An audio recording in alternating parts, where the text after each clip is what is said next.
മിക്ക സ്റ്റുഡൻസും പഠിക്കാനായിട്ട് 6-8 മണിക്കൂർ ചിലവഴിക്കുന്നുണ്ടാവും ഡെയിലി. പക്ഷേ വെച്ചിട്ട് ഈ ഒരു സമയം വെട്ടിച്ചുരുക്കാൻ പറ്റും എന്ന് പറഞ്ഞാൽ നിങ്ങൾക്ക് വിശ്വസിക്കാനായിട്ട് പറ്റും. പക്ഷേ നിമിഷ നേരങ്ങൾ കൊണ്ട് ഈ ടൂൾസ് എല്ലാം കൊണ്ടിട്ട് നിങ്ങൾക്ക് ഈസി ആയിട്ട് നോട്ട്സ് സമ്മറൈസ് ചെയ്യാനും പ്രസന്റേഷൻസ് ക്രിയേറ്റ് ചെയ്യാനും ഫ്ലാഷ് കാർഡ്സ് ഉണ്ടാക്കാനും നോട്ട്സ് എഴുതാനും എല്ലാം പറ്റും. ഞാൻ എൻ്റെ കോർപ്പറേറ്റ് ജോബിൽ എന്തെങ്കിലും പുതിയ കാര്യങ്ങൾ പഠിക്കാനോ അല്ലെങ്കിൽ എന്തെങ്കിലും പുതിയ സ്കിൽസ് ഡെവലപ്പ് ചെയ്യാനോ നോക്കിയ ടൈമിൽ മനസ്സിലാക്കിയ ഒരു കാര്യമുണ്ട്. അതായത് പഠിക്കാനല്ല നമ്മൾ കൂടുതൽ സമയം ചിലവഴിക്കുന്നത്, ആ പഠിക്കാനുള്ള കാര്യങ്ങൾ ഓർഗനൈസ് ചെയ്യാൻ വേണ്ടിയിട്ടാണ്. അപ്പോൾ ഈ ഒരു വീഡിയോയിൽ ഞാൻ പേഴ്സണലി യൂസ് ചെയ്ത 3 AI ടൂൾസ് നിങ്ങൾക്ക് പരിചയപ്പെടുത്തി തരാം. സോ നിങ്ങളൊരു സ്കൂൾ സ്റ്റുഡൻറ്റോ അല്ലെങ്കിൽ ഒരു കോളേജ് സ്റ്റുഡൻറ്റോ ആണെങ്കിൽ ഈ ഒരു വീഡിയോ എന്തായാലും നിങ്ങൾക്ക് ഉപകാരപ്പെടും. അപ്പോൾ ഒന്നാമത്തെ AI ടൂളാണ് ChatGPT. നമുക്ക് എല്ലാവർക്കും സുപരിചിതമായിട്ടുള്ള AI ടൂൾ തന്നെയാണിത്. പക്ഷെ നമ്മൾ എത്ര പേര് ഇത് ശരിയായിട്ടുള്ള രീതിക്ക് ഉപയോഗിക്കുന്നുണ്ട്? സോ ChatGPT തുടക്കത്തിൽ ഉപയോഗിച്ചുകൊണ്ടിരുന്ന സമയത്ത് നമ്മൾ സാധാരണ ഗൂഗിളിൽ തിരയുന്ന രീതിക്കാണ് ഞാൻ ChatGPT ഉപയോഗിച്ചുകൊണ്ടിരുന്നത്. ഓക്കെ, സോ ഫോർ എക്സാമ്പിൾ ഞാനൊരു മെക്കാനിക്കൽ എഞ്ചിനീയർ ആണ്. അപ്പോൾ പെട്ടെന്ന് എൻ്റെ മൈൻഡിലോട്ട് വന്നൊരു ടേമാണ് ഹൈഡ്രോസ്റ്റാറ്റിക് പാരഡോക്സ് എന്നുള്ളത്. പക്ഷെ എത്ര ശ്രമിച്ചിട്ടും ഈ ഒരു വാക്ക് എന്താണെന്ന് എനിക്ക് ഓർമ്മ കിട്ടുന്നില്ല. സോ ഞാൻ ജസ്റ്റ് ChatGPT അടുത്ത് ഇതെന്താണെന്ന് ചോദിക്കുകയാണ്. What is meant bye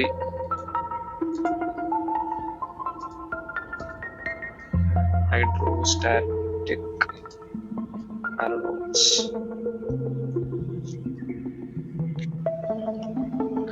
okay, ഇത് എനിക്ക് ഇവിടെ റിസൾട്ട്സ് വരുന്നുണ്ട്. സോ ഇതിൽ എന്താണ് ഹൈഡ്രോസ്റ്റാറ്റിക് പാരഡോക്സ് എന്നുണ്ട്, സിമ്പിൾ ടേംസിൽ അതിനെ ഡിഫൈൻ ചെയ്യുന്നുണ്ട്. അതുപോലെ അതിന്റെ ഇക്വേഷൻസ് കിട്ടിയിട്ടുണ്ട്, ഓരോ ഇക്വേഷനിലുള്ള ഓരോ ടേം എന്താണെന്ന് കിട്ടിയിട്ടുണ്ട്, റിയൽ ലൈഫ് എക്സാമ്പിളും പറയുന്നുണ്ട്. ഓക്കെ, സോ ChatGPT നമുക്ക് റിസൾട്ട് തന്നിട്ടുണ്ട്. സോ നമ്മളെല്ലാം ഹാപ്പി ആയി അല്ലേ? പിന്നെ ഒരു ഡിഫറെന്റ് അപ്രോച്ച്, ഒരു ഡിഫറെന്റ് പ്രോംപ്റ്റ് നമുക്ക് ട്രൈ ചെയ്ത് നോക്കാം. സോ ഞാനിവിടെ ടൈപ്പ് ചെയ്യുവാണ്, trying to learn about a concept called hydrostatic paradox, but the concept is a bit difficult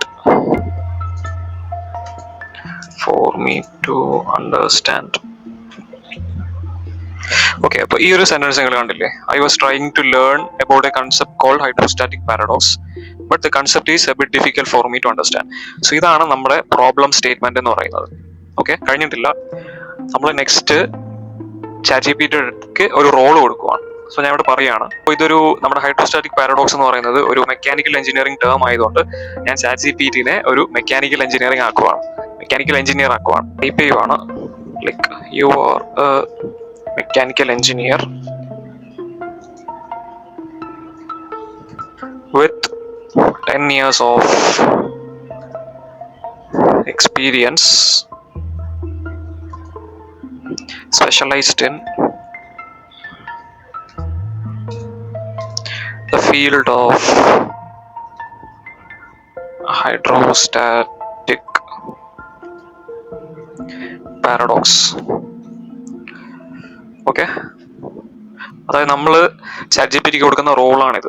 U are a mechanical engineer with 10 years of experience specialised in the field of hydrostatic paradox. അപ്പോൾ ഇതാണ് നമ്മുടെ second concept. അതായത് first നമ്മളൊരു problem statement കൊടുത്തു, രണ്ടാമതായിട്ട് നമുക്ക് ChatGPT ഒരു റോളും കൊടുത്തു. ഇനി നമ്മുടെ സൊല്യൂഷൻ എന്താണ് നമുക്ക് ആവശ്യം അത് നമ്മൾ കൊടുക്കുകയാണ്. Help me understand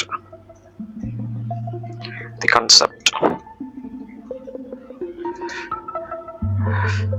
with real life examples.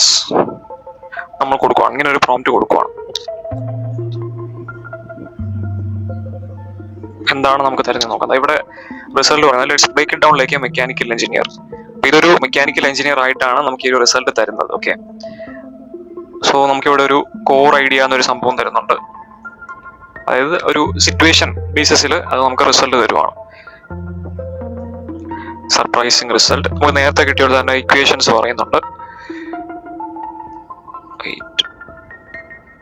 കണ്ടോ, അതേ റിയൽ ലൈഫ് എക്സാമ്പിൾ പറയുന്നുണ്ട്. ഡാം ഡിസൈന്, എഞ്ചിനീയറിംഗ് ഡിസൈൻ ഡാംസ്. സെക്കൻഡ് ഒരു എക്സാമ്പിൾ പറയുന്നുണ്ട്. ഞാൻ ഇത് ഡീറ്റെയിൽ ആയിട്ട് പോകാത്തതിന്റെ റീസൺ എന്ന് പറഞ്ഞാൽ ഈ കൺസെപ്റ്റ് ഒന്നും എനിക്കിപ്പോൾ കറക്റ്റായിട്ട് ഓർമ്മയില്ല. സോ നിങ്ങൾക്ക് ആവശ്യമുള്ള ടോപ്പിക് എന്താണെന്ന് നോക്കിയിട്ട് ഈ ഒരു പ്രോബ്ലം റോള് സൊല്യൂഷൻ എന്ന് പറയുന്ന കൺസെപ്റ്റിൽ പ്രോംപ്റ്റ് കൊടുത്തു കഴിഞ്ഞാൽ നിങ്ങൾക്ക് ആവശ്യമുള്ള റിസൾട്ട് ഇത് തരുന്നതായിരിക്കും. ഓക്കെ, പക്ഷെ നമുക്ക് ഈ രണ്ട് റിസൾട്ട്സ് കൂടെ ഒന്ന് കമ്പയർ ചെയ്ത് നോക്കാം. അപ്പൊ നിങ്ങൾ എന്നെ നോക്കിക്കോ. ഞാൻ just what is by hydrostatic paradox ചോദിച്ചപ്പോൾ എന്താണ് അത് ഡയറക്റ്റ് ആയിട്ടുള്ള ആൻസർ മാത്രമേ എനിക്ക് കിട്ടിയിട്ടുള്ളൂ. പക്ഷേ ഞാൻ ഇവിടെ ഒരു പ്രോബ്ലം റോൾ സൊല്യൂഷൻ കൺസെപ്റ്റിൽ പ്രോംപ്റ്റ് കൊടുത്ത സമയത്ത് എനിക്ക് ഡീറ്റെയിൽ ആയിട്ടുള്ള ആൻസർ ChatGPT തന്നു. സോ നിങ്ങൾക്ക് ഇതുപോലെ വളരെ ഹാർഡ് ആയിട്ടുള്ള കൺസെപ്റ്റ്സ് മനസ്സിലാക്കാൻ വേണ്ടിയിട്ട് ഈ ഒരു പ്രോംപ്റ്റിംഗ് മെത്തേഡ് വെച്ച് ChatGPT യൂസ് ചെയ്യാന്നുള്ളതാണ്. ഞാൻ എൻ്റെ ഓഫീസ് വർക്കിൻ്റെ ഒരു പോർഷൻ ഓട്ടോമേറ്റ് ചെയ്യുന്നത് ഈ ഒരു ടൂൾ വെച്ചിട്ടാണ്. സോ നിങ്ങളുടെ ഓൺലൈൻ ക്ലാസ്സസ് അറ്റൻഡ് ചെയ്യാനായിട്ടും അല്ലെങ്കിൽ നിങ്ങളുടെ നോട്ട്സ് തപ്പിപ്പിടിക്കാൻ പാടുപെടുന്നുണ്ടെങ്കിൽ ഈ ഒരു ടൂൾ എന്തായാലും നിങ്ങൾക്ക് ഉപകാരപ്പെടും. സോ നമ്മൾ ഈ ക്ലൗഡ് AI ഓപ്പൺ ചെയ്തിട്ടുണ്ട്. സോ ഇനി ഒരു എക്സാമ്പിൾ ഞാൻ കാണിച്ചു തരാം. സോ ക്ലൗഡ് AI ഓപ്പൺ ചെയ്യുക, എന്നിട്ട് നെക്സ്റ്റ് ഇവിടെ ആയിട്ട് ഒരു പ്ലസ് ഐക്കൺ കാണാൻ പറ്റും നിങ്ങൾക്ക്. സോ ഇവിടെ പോയിട്ട് കണക്ടേഴ്സ് ഓപ്ഷൻ നോക്കിക്കഴിഞ്ഞാൽ ഇവിടെ നിങ്ങൾക്ക് ഡ്രൈവ് സെർച്ച് കാണാം, ഗൂഗിൾ കലണ്ടർ കാണാൻ പറ്റും. സോ ഇൻ കേസ് നിങ്ങൾക്ക് ഇത് കാണാൻ പറ്റുന്നില്ല എന്നുണ്ടെങ്കിൽ ഇവിടെ ആഡ് കണക്ടർ കൊടുക്കുക. ആഡ് കണക്ടറിൽ പോയിട്ട് ഇവിടെ ജസ്റ്റ് കലണ്ടർ എന്ന് സെർച്ച് ചെയ്യാം. അപ്പൊ നിങ്ങൾക്ക് ഇവിടെ ഗൂഗിൾ കലണ്ടർ കാണാൻ പറ്റും. ഇൻ കേസ് നിങ്ങൾക്ക് ഡ്രൈവ് ആണ് ആഡ് ചെയ്യുന്നുണ്ടെങ്കിൽ ജസ്റ്റ് ഡ്രൈവ് എന്ന് സെർച്ച് ചെയ്യാം. അപ്പോൾ ഇവിടെ ഗൂഗിൾ ഡ്രൈവ് കാണാൻ പറ്റും. ഓക്കെ, എന്നിട്ട് ജസ്റ്റ് ഒന്ന് കണക്ട് ചെയ്ത് കൊടുത്താൽ മാത്രം മതി. ഞാൻ ഇവിടെ ഓൾറെഡി കണക്ട് ചെയ്തിട്ടുണ്ട്. സോ ഒരു എക്സാമ്പിൾ ഞാൻ പറയാം. അപ്പോൾ നിങ്ങൾക്ക് അടുത്ത ഒരു വർഷത്തേക്ക് നിങ്ങളുടെ biology class Monday to Friday നിങ്ങൾക്ക് ഒരു ബയോളജി ക്ലാസ് ഉണ്ടെന്ന് വിചാരിക്കാം. സോ അടുത്ത ഒരു കൊല്ലത്തേക്കുള്ള ക്ലാസിന്റെ ലിങ്ക് നിങ്ങൾക്ക് ഇതിലോട്ട് ആഡ് ചെയ്യണം, അല്ലെങ്കിൽ ഒരു റിമൈൻഡർ നിങ്ങൾക്ക് ആഡ് ചെയ്യണം എന്ന് വിചാരിക്കാം. സോ അതിനായിട്ട് ഇത് ഒരു ക്ലിക്കിൽ നമുക്ക് സെറ്റ് ചെയ്തെടുക്കാൻ പറ്റും. അതിനായിട്ട് ഞാൻ ഇവിടെ ഒരു പ്രോംപ്റ്റ് കൊടുക്കുവാണ്. So I have biology class online session from Monday to Friday for the next 1 year starting from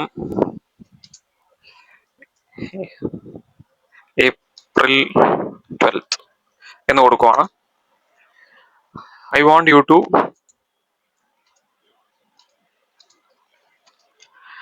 add this as a reminder.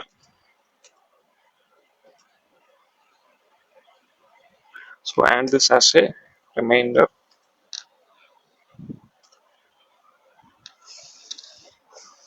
in my Google Calendar. അത് ഞാനിവിടെ എൻ്റർ ചെയ്യാണ്. സോ എന്താണ് റിസൾട്ട് വരുന്നത് നോക്കാം.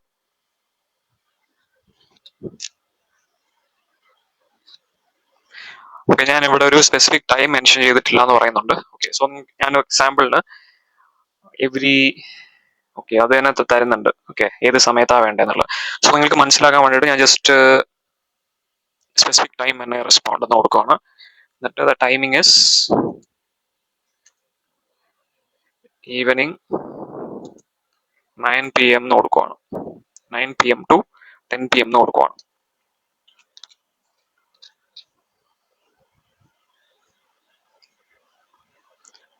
ഓക്കെ, അപ്പോൾ ഇവിടെ result വരുന്നുണ്ട്. I will create a recurring event for your biology online session every day from Monday to Friday starting April 14th.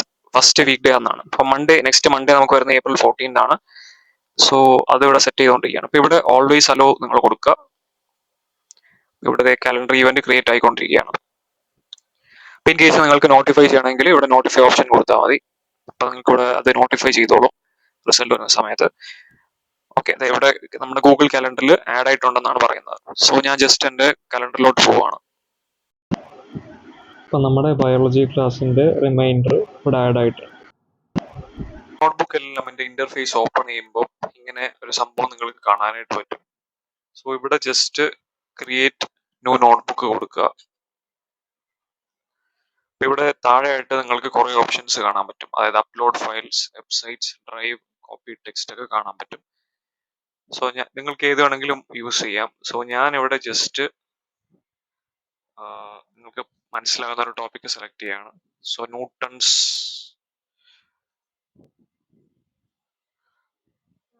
Loss of motion എന്ന് ജസ്റ്റ് സെർച്ച് ചെയ്യണം. ഓക്കെ, ഇവിടെ നിങ്ങൾക്ക് കാണാം റിസർച്ചിങ് വെബ്സൈറ്റ്സ് എന്ന് കാണാം. ഇവിടെ എന്താണ് സംഭവിക്കുന്നത് വെച്ച് കഴിഞ്ഞാൽ ന്യൂട്ടൺസ് ലോസ് ഓഫ് മോഷനെ പറ്റി സംസാരിക്കുന്ന ടോപ്പ് ആയിട്ടുള്ള വെബ്സൈറ്റ്സ് എല്ലാം നമുക്കിവിടെ കാണാനായിട്ട് പറ്റും. കണ്ടോ, വിക്കിപീഡിയ ഉണ്ട്, യൂട്യൂബിന്റെ ഒരു വീഡിയോ കാണുന്നുണ്ട്, പിന്നെ കുറെ റിസർച്ച് പേപ്പേഴ്സും ഉണ്ട്. സോ നിങ്ങൾക്ക് ഏതൊക്കെ വെബ്സൈറ്റിൽ നിന്നാണ് ഈ ന്യൂട്ടൺസ് ലോസ് ഓഫ് മോഷനെ പറ്റി പഠിക്കേണ്ടത്, ആ ഒരു ഡേറ്റ മാത്രം, ആ ഒരു വെബ്സൈറ്റ് മാത്രം സെലക്ട് ചെയ്താലേ മതി. അപ്പൊ ഞാനിവിടെ എല്ലാം സെലക്ട് ചെയ്യാണ്. സെലക്ട് ചെയ്തിട്ട് ഞാനിവിടെ ഇമ്പോർട്ട് ഓപ്ഷൻ കൊടുക്കുകയാണ്. ഇപ്പൊ ഇവിടെ എന്താണ് സംഭവിക്കുന്നത് വെച്ച് കഴിഞ്ഞാൽ ഈ ന്യൂട്ടൺസ് ലോസ് ഓഫ് മോഷനെ പറ്റിയിട്ടുള്ള ഒരു ചെറിയൊരു സമ്മറി നിങ്ങൾക്ക് ഇവിടെ കിട്ടും. സമ്മറി ലോഡിംഗ് ആണ്. ഒരു ആപ്പിളിന്റെ ചിഹ്നമൊക്കെ വന്നിട്ടുണ്ട്. എന്നിട്ട് ചെറിയൊരു സമ്മറിയും ക്രിയേറ്റ് ചെയ്തിട്ടുണ്ട്. കണ്ടോ, അടുത്തായിട്ട് ഈ ഒരു റൈറ്റ് സൈഡിൽ നിങ്ങൾക്ക് ഫ്ലാഷ് കാർഡ് ഓപ്ഷൻ കാണാൻ പറ്റും. സോ ഇത് വെച്ചിട്ട് നിങ്ങൾക്ക് ഈ ഒരു ടോപ്പിക്കിനെ പറ്റിയിട്ടുള്ള ക്വസ്റ്റ്യൻസ് ജനറേറ്റ് ചെയ്യാനായിട്ട് പറ്റും. സോ ഞാൻ ഇവിടുത്തെ എല്ലാ ഓപ്ഷനും ഡിഫോൾട്ട് ആയിട്ട് വെച്ചിരിക്കുവാണ്. ജസ്റ്റ് ജനറേറ്റ് കൊടുക്കുവാണ്. ഇപ്പൊ ജനറേറ്റ് കൊടുക്കുമ്പോൾ നിങ്ങൾക്ക് കാണാൻ പറ്റും ഇവിടെ ഫ്ലാഷ് കാർഡ്സ് എന്ന് പറയുന്ന ഓപ്ഷൻ ജനറേറ്റ് ആയിക്കൊണ്ടിരിക്കുകയാണ്. ഈ 10 സോഴ്സസ് വെച്ചിട്ട് ഉള്ള ഡേറ്റ വെച്ചിട്ടായിരിക്കും ഈ ഒരു ഫ്ലാഷ് കാർഡ്സ് ജനറേറ്റ് ചെയ്തിട്ടുണ്ടാകുന്നത്. കുറച്ച് ടൈം എടുക്കുന്ന പരിപാടിയാണ്. നമ്മളൊരു 2-3 മിനിറ്റ് വെയിറ്റ് ചെയ്യേണ്ടി വരും. ഓക്കെ, ഇത് ഇവിടെ ക്രിയേറ്റ് ആയിട്ടുണ്ട്. സോ ഞാൻ ജസ്റ്റ് അതൊന്ന് സെലക്ട് ചെയ്ത ശേഷം ഇവിടെ കുറെ ക്വസ്റ്റ്യൻസ് നിങ്ങൾക്ക് 78 ക്വസ്റ്റ്യൻസ് ജനറേറ്റ് ആയിട്ടുണ്ട്. അതിനോട് പോകാം. ഫസ്റ്റ് ക്വസ്റ്റ്യൻ സ്കിപ്പ് ആയി പോയി. So the tendency of an object to resist change in state of motion is known as, അതിനാണ് ഇനർഷ്യ എന്ന് പറയുന്നത്. സോ നിങ്ങൾക്ക് ഇപ്പൊ വലിയ ടോപ്പിക് ഉണ്ട്. സോ അത് ജസ്റ്റ് ക്വസ്റ്റ്യൻ വെച്ച് ജനറേറ്റ് ചെയ്ത് പഠിക്കുന്ന ആളാണ് നിങ്ങളെങ്കിൽ ഈ ഒരു ഓപ്ഷൻ നിങ്ങൾക്ക് ഒരുപാട് ഹെൽപ്ഫുൾ ആയിരിക്കും. 78 ക്വസ്റ്റ്യൻസ് ജനറേറ്റ് ചെയ്തിട്ടുണ്ട്. സോ ഇങ്ങനെ പഠിക്കാനായിട്ട് പറ്റും. ഓക്കെ, ഇനിയിപ്പോ നിങ്ങൾക്ക് ഒരു ക്വസ്റ്റ്യൻ ആൻസർ അറിയില്ല എന്നുണ്ടെങ്കിൽ സി ആൻസർ കൊടുത്തിട്ട് ഇവിടെ ചെറിയൊരു ലൈൻ കൊടുത്തിട്ടുണ്ട്. നിങ്ങൾക്ക് മനസ്സിലാകുന്നില്ല എന്നുണ്ടെങ്കിൽ ഇവിടെ എക്സ്പ്ലെയിൻ എന്ന് പറയുന്ന ഒരു ഓപ്ഷൻ കാണാൻ പറ്റും. അത് ക്ലിക്ക് ചെയ്യുക. ക്ലിക്ക് ചെയ്ത് കഴിഞ്ഞാൽ അത് ഡീറ്റെയിൽ ആയിട്ടുള്ള ആൻസർ തരും. Okay, explain this topic in more detail എന്ന് പറയുന്നുണ്ട്. എന്തുകൊണ്ട് ആൻസർ വന്നു എന്നുള്ള കംപ്ലീറ്റ് ആയിട്ടുള്ള ഡീറ്റെയിൽസ് നിങ്ങൾക്ക് ഇവിടെ കിട്ടും. കണ്ടോ, ഇനിയിപ്പോൾ നിങ്ങൾ ഒരുപാട് ഇമാജിനേഷൻ ഒക്കെ ചെയ്ത് പഠിക്കുന്ന ആളാണെങ്കിൽ നിങ്ങൾക്ക് ഉപകാരപ്പെടുന്ന ഒരു ഓപ്ഷൻ കാണിച്ചു തരാം. സോ ഇവിടെ നിങ്ങൾക്ക് വലതുവശത്തായിട്ട് ഇൻഫോഗ്രാഫിക് എന്ന് പറയുന്ന ഓപ്ഷൻ കാണാനായിട്ട് പറ്റുമല്ലേ. ഇത് സെലക്ട് ചെയ്ത് കഴിഞ്ഞാൽ ഈ ഒരു ടോപ്പിക്കിനെ പറ്റിയിട്ട് എങ്ങനത്തെ കൈൻഡ് ഓഫ് ഇമേജ് ആണ് നിങ്ങൾക്ക് ജനറേറ്റ് ചെയ്യേണ്ടത് എന്ന് ചോദിക്കുന്നുണ്ട്. സോ ഞാൻ ജസ്റ്റ് സെലക്ട് ചെയ്യാം. ഓക്കെ, ഒരു ക്ലേ മോഡൽ സെലക്ട് ചെയ്യാണ്. ഓക്കെ, ലെവൽ ഓഫ് ഡീറ്റെയിൽ എനിക്ക് നല്ല ഡീറ്റെയിലിംഗ് വേണമെന്നുണ്ട്. സോ ഞാൻ ഡീറ്റെയിൽഡ് ഇമേജ് വേണമെന്ന് കൊടുക്കുന്നുണ്ട്. ഇനി ഏത് ഫോർമാറ്റിൽ വേണം, ലാൻഡ്സ്കേപ്പ് വേണോ, പോർട്രേറ്റ് വേണോ, അങ്ങനെയുള്ള ഓപ്ഷൻ ചോദിക്കുന്നുണ്ട്. സോ അതൊക്കെ ഞാൻ ബൈ ഡിഫോൾട്ട് അങ്ങനെ തന്നെ വിടുവാണ്. ഇവിടെ ലാംഗ്വേജ് ചോദിക്കുന്നുണ്ട്, അത് ഇംഗ്ലീഷ് തന്നെ വിടുവാണ്. എന്നിട്ട് ജസ്റ്റ് ജനറേറ്റ് കൊടുക്കുവാണ്. സോ ഇവിടെ കാണാൻ പറ്റും ഇൻഫോഗ്രാഫിക് ജനറേറ്റ് ആയിക്കൊണ്ടിരിക്കുകയാണ്. അപ്പൊ ഈ ഒരു ഇൻഫോഗ്രാഫിക്കും ജനറേറ്റ് ചെയ്യുന്നത് നമ്മൾ ഇവിടെ കൊടുത്തിട്ടുള്ള 10 സോഴ്സസ് വഴി മാത്രമായിരിക്കും. ഈ ഒരു സോഴ്സസ് വെച്ചിട്ട് മാത്രമായിരിക്കും ഈ ഒരു ഇൻഫോഗ്രാഫിക് ക്രിയേറ്റ് ചെയ്തുകൊണ്ടിരിക്കുന്നത്. സോ ഇതൊരു കുറച്ച് ടൈം എടുക്കുന്ന പരിപാടിയാണ്. നമ്മൾ കുറച്ച് ടൈം വെയിറ്റ് ചെയ്യേണ്ടി വരും. നോക്കാം. ഓക്കെ, അപ്പോൾ ക്രിയേറ്റ് ആയിട്ടുണ്ട്. സോ ഇവിടെ വന്നു കഴിഞ്ഞാൽ നിങ്ങൾക്ക് ഈ ഓപ്ഷൻ കാണാൻ പറ്റും. ഇത് ജസ്റ്റ് ഒന്ന് ഓപ്പൺ ചെയ്യുക, സെലക്ട് ചെയ്ത് കൊടുക്കുക. ആ ഒരു ക്ലേ മോഡലിൽ സെറ്റ് ആയിട്ട് ക്രിയേറ്റ് ചെയ്ത് തന്നിട്ടുണ്ട്. സോ ഇത് വേണമെങ്കിൽ നിങ്ങൾക്ക് പ്രിന്റ് എടുത്തിട്ട് നിങ്ങളുടെ വാളിലോ അല്ലെങ്കിൽ നിങ്ങൾ പഠിക്കുന്ന സമയത്ത് എളുപ്പം കാണാൻ പറ്റുന്ന എവിടെയെങ്കിലും ജസ്റ്റ് ഒന്ന് സ്റ്റിക്ക് ചെയ്ത് വെച്ച് കഴിഞ്ഞാൽ അടിപൊളിയായിരിക്കും അല്ലേ. കണ്ടോ, എത്ര ഡീറ്റെയിലിംഗിൽ ക്രിയേറ്റ് ചെയ്തിട്ടുണ്ടോ നോക്ക്, അടിപൊളി. ഇതേപോലെ നിങ്ങൾക്ക് ഏത് ടോപ്പിക്കിനെ പറ്റിയിട്ടാണെങ്കിലും ഇതുപോലെ ഇൻഫോഗ്രാഫിക് അല്ലെങ്കിൽ ഫ്ലാഷ് കാർഡ്സോ ഒക്കെ ക്രിയേറ്റ് ചെയ്ത് പഠിക്കാനായിട്ട് പറ്റും. ഇനിയിപ്പോൾ നിങ്ങൾക്ക് വീഡിയോ ജനറേറ്റ് ചെയ്താണ് പഠിക്കേണ്ടതെങ്കിൽ അതിനുള്ള ഓപ്ഷൻ ഇവിടെ ഉണ്ട്. വീഡിയോ ഓവർവ്യൂ കൊടുത്തു കഴിഞ്ഞാൽ ഏത് ഫോർമാറ്റിലാണ് നമുക്ക് വീഡിയോ ക്രിയേറ്റ് ചെയ്യേണ്ടത് എന്ന് ചോദിക്കും. അപ്പോൾ ആ ഒരു ഫോർമാറ്റ് ക്രിയേറ്റ് ചെയ്യുക. ആൻഡ് ഈ ഒരു വീഡിയോയിൽ എന്തൊക്കെ ഡീറ്റെയിൽസ് ആണ് വേണ്ടത് എന്ന് നമുക്ക് ആഡ് ചെയ്യാനുള്ള ഓപ്ഷൻ ഉണ്ട്, അത് വേണമെങ്കിൽ കൊടുക്കാം. അതുപോലെ മുകളിൽ ആയിട്ട് എക്സ്പ്ലെയിനർ ഏത് ഫോർമാറ്റിലുള്ളതാണ്, എക്സ്പ്ലെയിനർ വേണോ അതോ ജസ്റ്റ് ബ്രീഫ് ആയിട്ടുള്ള ഐഡിയ കിട്ടാൻ വേണ്ടിയിട്ട് മാത്രമാണോ എന്നൊക്കെ പറയുന്ന ഫോർമാറ്റും കുഴപ്പമുണ്ട്. അതെല്ലാം കൊടുത്തിട്ട് ജനറേറ്റ് ചെയ്യുക. ഞാൻ ഈ ഒരു വീഡിയോയിൽ ഇത് കാണിക്കുന്നില്ല, കാരണം ഇത് കുറച്ച് ടൈം എടുക്കുന്ന പരിപാടിയാണ്. ഞാൻ മുമ്പ് ഇത് ട്രൈ ചെയ്ത് നോക്കിയിട്ടുണ്ടായിരുന്നു. അറൗണ്ട് ഒരു 20-25 മിനിറ്റ്സോളം എനിക്ക് എടുത്തിട്ടുണ്ടായിരുന്നു. സോ മേ ബി നിങ്ങൾക്ക് ഒരു പ്രോ വേർഷൻ ഒക്കെ ഉണ്ടെങ്കിൽ കുറച്ചുകൂടെ എളുപ്പത്തിൽ ഈ ഒരു വീഡിയോ ജനറേറ്റ് ചെയ്ത് എടുക്കാനായിട്ട് പറ്റും കേട്ടോ. അപ്പോൾ നിങ്ങൾ ഈ ഒരു വീഡിയോ ഇതുവരെ കണ്ടിട്ടുണ്ടെങ്കിൽ കൺഗ്രാറ്റ്സ്, കാരണം നിങ്ങൾ 90% സ്റ്റുഡൻസിനെ മുന്നിൽ എത്തിയിരിക്കുന്നു. സോ മിക്കവരും വീഡിയോസ് എല്ലാം കണ്ടു പോകത്തേ ഉള്ളൂ, പ്രത്യേകിച്ച് ആക്ഷൻസും കാര്യങ്ങളൊന്നും എടുക്കത്തില്ല. അപ്പോൾ നിങ്ങൾ ഇതിൽ ഏതെങ്കിലും ടൂൾസ് യൂസ് ചെയ്യുന്നുണ്ടെങ്കിൽ നിങ്ങൾ നിങ്ങളുടെ സമയം മാത്രം സേവ് ചെയ്യുകയല്ല, നേരെ മറിച്ച് നിങ്ങളൊരു സ്മാർട്ട് സ്റ്റുഡൻ്റായി മാറിയിരിക്കുകയാണ്. അപ്പോൾ ജസ്റ്റ് വീഡിയോ കണ്ടു പോകാതെ ഇതിൽ പറയുന്ന കാര്യങ്ങൾ അപ്ലൈ ചെയ്യാനായിട്ട് ശ്രമിക്കുക. ഇനിയിപ്പോൾ നിങ്ങൾ ഇതുപോലെ സ്മാർട്ടായിട്ട് പഠിക്കാൻ ആഗ്രഹിക്കുന്നുണ്ടെങ്കിൽ ചാനൽ സബ്സ്ക്രൈബ് ചെയ്യുന്നത് കൺസിഡർ ചെയ്യുക. കാരണം എല്ലാ ആഴ്ചയിലും നമ്മൾ ഇതുപോലത്തെ സിസ്റ്റംസ് ഇവിടെ ഷെയർ ചെയ്യുന്നതായിരിക്കും. ഇപ്പോൾ നിങ്ങൾ ഇതിൽ ഏതെങ്കിലും ഒരു ടൂൾ ഉപയോഗിക്കാൻ പോകുന്നുണ്ടെങ്കിൽ ജസ്റ്റ് സ്മാർട്ട് എന്ന് കമൻറ്റ് ചെയ്തു. നമുക്ക് ഹാർഡ് വർക്ക് ചെയ്യാതെ സ്മാർട്ടായിട്ടുള്ള ഒരു കമ്മ്യൂണിറ്റി ബിൽഡ് ചെയ്യാം.